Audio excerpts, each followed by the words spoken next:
to minors who've been arrested in the Disha Patani house firing, where 2 more arrests have been made in connection with actor Disha Patani's house that was fired upon.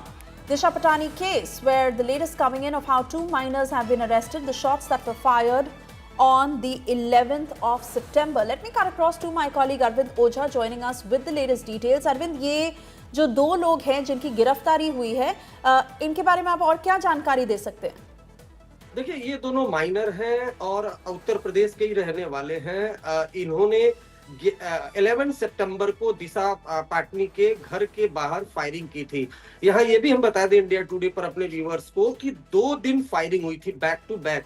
12 सितंबर को firing हुई थी जब दिशा पाटनी के father ने खुद shooters को देखा। 12 सितंबर को तकरीबन 3:30 पर फायरिंग हुई थी, 9 राउंड फायरिंग हुई थी। और उसके ठीक एक दिन पहले 11 सितंबर को ये जो 2 माइनर हैं, ये ब्लैक कलर की स्प्लेंडर बाइक पर गए थे और इन्होंने भी फायरिंग की थी।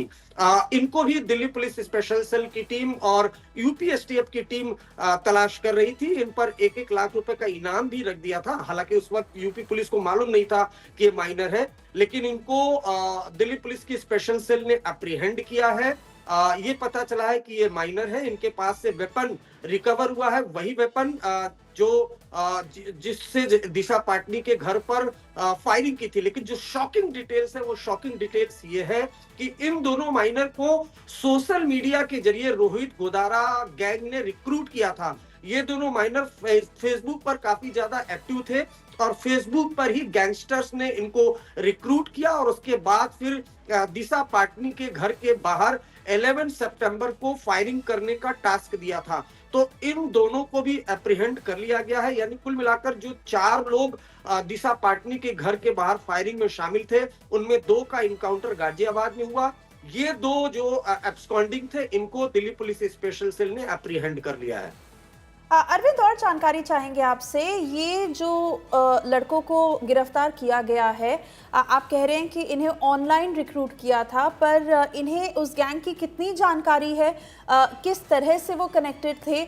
और दूसरी बात, अब जब पता चला है कि ये दोनों माइनर्स हैं, केस किस तरह से आगे बढ़ेगा? देखिए, आपने बहुत अच्छा सवाल पूछा। जो ऑनलाइन है वो रिक्रूट किया जाता है और आजकल जो खासतौर से माइनर हैं या फिर और जो यंगस्टर हैं, उनको जो ये गैंग है, ये इंस्टाग्राम, फेसबुक और भी जो सोशल मीडिया ऐप है, उन पर लगातार मॉनिटर करते हैं इस तरह के लड़कों को और उसके बाद फिर इनको ऑनलाइन रिक्रूट किया जाता है और कुछ पैसे देने की बात होती है। कई बार वो अपनी सोशल मीडिया पर इमेज चमकाने के लिए इस तरह की इंसिडेंट को अंजाम देते हैं। तो इन लड़कों को भी फेसबुक पर वॉच किया इन गैंग ने और उसके बाद रिक्रूट किया, इनका ब्रेन वॉश किया, उसके बाद फायरिंग करने का ऑर्डर दिया। इनको तो ऐसा लगता है मालूम भी नहीं होगा कि ये जिसके घर के बाहर पर फायरिंग कर रहे हैं वो कौन है। इनको नीड टू नो बेसिस पर टास्क दिया जाता है, जिसके बाद ये जाते हैं। और बीते दिनों भी इस तरह की कई जानकारियां आई थी, चाहे सलमान खान के घर पर फायरिंग हो, बाबा सिद्दीकी का जो मर्डर हो, उसमें भी कई ऐसे शूटर थे जिनको सोशल मीडिया के जरिए रिक्रूट किया गया था। तो आजकल ये जो गैंग है, ये गैंग के मेंबर जो चाहे लॉरेंस बिश्नोई हो, रोहित गोदारा हो, गोल्डी बरार हो, इन गैंग के मेंबर फेक आईडी बनाकर इंस्टाग्राम, फेसबुक पर एक्टिव रहते हैं और जब इनको लगता है कि कोई ऐसा यंगस्टर जो इनके गैंग में शामिल होने जैसा दिखता है, तो फिर उसको ये बातचीत में उलझाते हैं, रिक्रूट करते हैं और कुछ पैसे देकर इनसे फायरिंग के इंसिडेंट को अंजाम दिलवाते हैं। तो फिलहाल इन दोनों को अप्रीहेंड किया गया है और इनको इंट्रोगेट किया जा रहा है। इनके पास से वेपन, जो बाइक, जिस बाइक से ये गए थे, वो बाइक भी रिकवर कर ली गई है। जी अरविंद, धन्यवाद इस जानकारी के लिए।